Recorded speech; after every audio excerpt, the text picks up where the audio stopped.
नमस्कार दोस्तों, मेरा नाम है राजके वर्मा और आप देख रहे हैं रिपोर्टर जी। अगर आपने अभी तक रिपोर्टर जी चैनल को सब्सक्राइब नहीं किया तो आपसे रिक्वेस्ट है कि चैनल को सब्सक्राइब जरूर करें, लाइक और कमेंट्स करना तो बिल्कुल ना भूलें। हरियाणा के 2024 के विधानसभा चुनाव खत्म हो चुके हैं और नतीजे आप सभी के सामने हैं।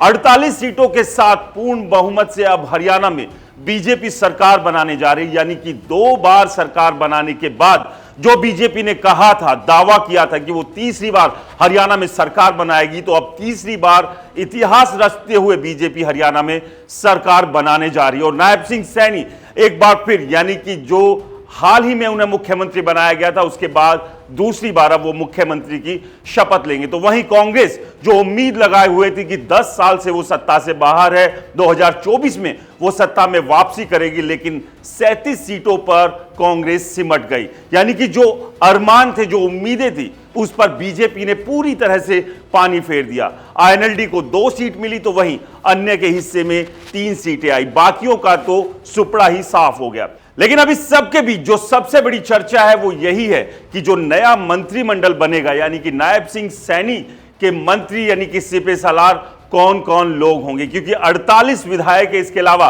3 निर्दलियों ने भी बीजेपी को समर्थन दे दिया है। अब किसकी लॉटरी लगेगी, किसे नायब सिंह सैनी के मंत्रिमंडल में शामिल होने का मौका मिलेगा और कौन फिलहाल अभी विधायकी से ही काम चलाएगा। लेकिन इस सबके बीच बात करेंगे आज गुड़गांव विधानसभा की। गुड़गांव विधानसभा से मुकेश शर्मा को बीजेपी ने टिकट दिया था और मुकेश शर्मा ने 1% जीत हासिल कर अपनी पार्टी को गुड़गांव विधानसभा की सीट दी है। आपको बता दें, मुकेश शर्मा ने 1,22,615 वोट हासिल की और जो जीत का मार्जिन था वो पूरे हरियाणा में सभी विधायकों में वो तीसरे नंबर पर रहे, 68,045 वोट। और अगर बीजेपी के खेमे से बात करें तो वो नंबर 1 पर रहे जीत के मार्जिन में। इस सब के बीच अब इस बात को लेकर चर्चा है कि गुड़गांव, जो कि हरियाणा के खजाने में सबसे ज्यादा रेवेन्यू यानी कि 70% रेवेन्यू गुड़गांव जिले से जाता है, जो कि अब गुरुग्राम हो चुका है, उसकी विधानसभा गुड़गांव के विधायक को क्या मंत्री नहीं बनाया जाना चाहिए।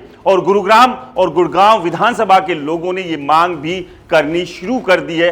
और क्यों नहीं मंत्री बनाया जाना चाहिए, इस सब के पीछे भी बात करेंगे और क्यों गुड़गांव के लोग ये मांग कर रहे हैं। क्योंकि इस शहर को सिर्फ एक विधायक नहीं, एक ताकतवर विधायक चाहिए। और अगर इस विधायक को मंत्री की ताकत मिल जाती है तो आप समझिए कि शहर का कुछ भला हो सकता है, क्योंकि बहुत सारी ऐसी परेशानियां, दिक्कतें ये शहर लगातार उठा रहा है और इससे जूझ रहा है। इसीलिए गुड़गांव विधानसभा और शहर के लोग मांग कर रहे हैं कि उनके विधायक को बीजेपी अपने मंत्रिमंडल में जगह दे और उन्हें मंत्री बनाए। तो अब सवाल यही है कि गुड़गांव विधानसभा मांगे मिस्टर मिनिस्टर, तो यहां से मिस्टर मिनिस्टर की जो है वो मांग गुड़गांव विधानसभा के लोग कर रहे हैं। और इसके पीछे की वजह क्यों है, क्यों नहीं गुड़गांव विधानसभा को मंत्री पद मिलना चाहिए, तभी जाके शहर का कुछ भला हो सकता है। आपको बता दें कि इससे पहले कौन कौन ऐसे विधायक थे जो चुनाव जीते और उन्हें सरकारों ने मंत्री बनाया। तो ऐसे नामों में 4 नाम हैं, इनमें से 3 नाम वो हैं जो कि मंत्री बने और चौथा नाम है जिसे डिप्टी स्पीकर बनाया गया। तो आपको बता दें 1982 से अभी यानी कि 2024 तक अभी इंतजार है कि क्या 2024 में गुड़गांव को मंत्री मिलेगा, और ऐसी उम्मीद इस शहर के लोग लगा भी रहे। तो अभी तक 1982 से लेकर 2024 तक यानी करीब करीब 42 साल में 3 मंत्री और 1 डिप्टी स्पीकर जो है यहां से सरकारों ने दिया। और ये जो 3 मंत्री थे, इसमें धर्मवीर गाभा जिन्हें मंत्री बनाया गया था, इसके अलावा सीताराम सिंगला जो कि बीजेपी की टिकट से जीतकर मंत्री बने थे, गोपीचंद गहलोत इंडिपेंडेंट खड़े हुए थे और इनेलो सरकार में डिप्टी स्पीकर बनाया गया था। और 2009 में सुखबीर कटारिया ने इंडिपेंडेंट यानी कि निर्दलीय के तौर पर चुनाव लड़ा था और कांग्रेस सरकार ने सुखबीर कटारिया को भी मंत्री बनाया था। लेकिन अगर बात करें 2009 के बाद से कोई भी विधायक गुड़गांव विधानसभा से मंत्री नहीं बना है। बीजेपी के 2 बार विधायक यानी कि 2014 और 2019 में यहां से विधायक चुने गए, लेकिन दोनों को ही बीजेपी ने मंत्री नहीं बनाया। 2019 में बीच बीच में इस तरह की उम्मीदें जग रही थी कि शायद सुधीर सिंगला जो कि सीताराम सिंगला के बेटे हैं, उन्हें मंत्रिमंडल में शामिल किया जाए। और अभी जब मनोहर लाल खट्टर को मुख्यमंत्री पद से हटाकर नायब सैनी को मुख्यमंत्री बनाया गया था, तो नए मंत्रिमंडल में उम्मीद की जा रही थी कि सुधीर सिंगला को मंत्री बनाया जाएगा, लेकिन ऐसा नहीं हुआ। लेकिन इस बार यानी कि 2024 के विधानसभा चुनाव के नतीजे के बाद मुकेश शर्मा को लेकर अब एक उम्मीद गुड़गांव विधानसभा के लोग लगा रहे हैं कि उन्हें अब 2024 में बीजेपी मंत्री बनाए, ताकि एक ताकतवर विधायक मंत्री बनकर इस शहर में विकास के काम को मजबूती के साथ कर सके। और आखिरकार जरूरत क्यों है, क्यों मंत्री की जरूरत है गुड़गांव विधानसभा में? आप समझिए कि जो गुड़गांव जिला पूरे हरियाणा के तमाम जिलों के मुकाबले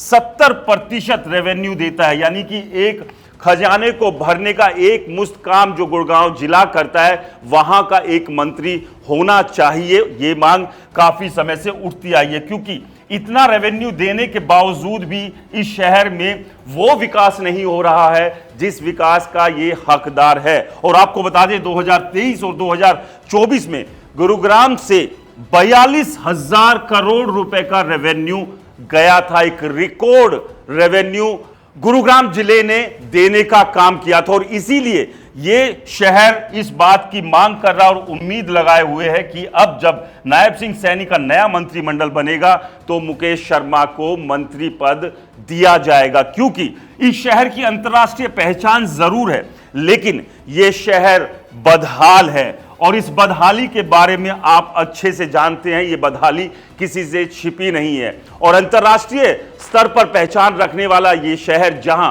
आईटी का हब है, ये बड़ी बड़ी इंडस्ट्रीज है और नेशनल इंटरनेशनल लेवल की कंपनियां यहां पर है। और आप समझिए कि इस शहर में दिक्कत परेशानियां इतनी हैं कि उनसे निपटने के लिए एक विधायक भर काफी नहीं रहेगा। एक मंत्री इस शहर से होना चाहिए। हर साल इस शहर में जल भराव हो जाता है, हल्की सी 4 बारिशें क्या गिरती है, पूरा शहर बाढ़ की चपेट में आ जाता है। इसके अलावा आप अच्छे से जानते हैं कि स्वच्छता जो है इस वक्त गुड़गांव का एक सबसे बड़ा मुद्दा है। हर कोने पर, हर चौराहे पर कूड़े के ढेर लगे हुए हैं। आप समझिए ठेकेदारों की, कंपनियों की और अधिकारियों की जो मनमानी रही है और जिस तरह से लूट हुई है यहां पर, उस लूट का नतीजा यही रहा कि शहर जो है वो कूड़ा ग्राम बनकर रह गया। और आपको याद होगा केंद्रीय राज्य मंत्री राव इंद्रजीत सिंह ने तो बकायदा आरोप लगा दिया था कि करीब 300 करोड़ रुपए का घोटाला तक जो है इस पूरे के पूरे स्वच्छता के काम के बीच में हुआ था। जो इको ग्रीन कंपनी है उसने ये घोटाला किया था, इसकी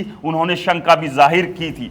इसके अलावा अगर बात करें, यहां पर अफसरशाही जो है वो बेलगाम हो चुकी है। और इस बेलगाम अफसरशाही को लेकर तो जो पूर्व मंत्री है राव नरबीर सिंह, जो अभी हाल ही में बाशापुर से चुनाव जीतकर विधायक बने, उन्होंने भी ये सवाल उठाया था कि अफसरशाही जो है वो बेलगाम हो चुकी है। इस बेलगाम अफसरशाही को काबू में रखने के लिए, इसको कंट्रोल में रखने के लिए एक मजबूत विधायक जिसे मंत्री अगर बनाया जाए तो स्थिति काफी बेहतर हो सकती है। तो ये तमाम वो पहलू है जिसके चलते इस शहर को एक मंत्री की जरूरत है। और इसके अलावा अगर इस शहर को मंत्री मिलता है तो आप समझिए कि शहर का जो ओवरऑल विकास है, ओवरऑल डेवलपमेंट है, वो तेजी से बढ़ेगा, तेजी से वो होगा। और इसीलिए अब लोगों ने ये मांग करनी शुरू कर दी है कि मुकेश शर्मा, जो कि गुड़गांव विधानसभा से चुनाव जीते हैं, उन्हें यहां से मिनिस्टर बनाया जाए। आपको क्या लगता है, मुकेश शर्मा को गुड़गांव विधानसभा से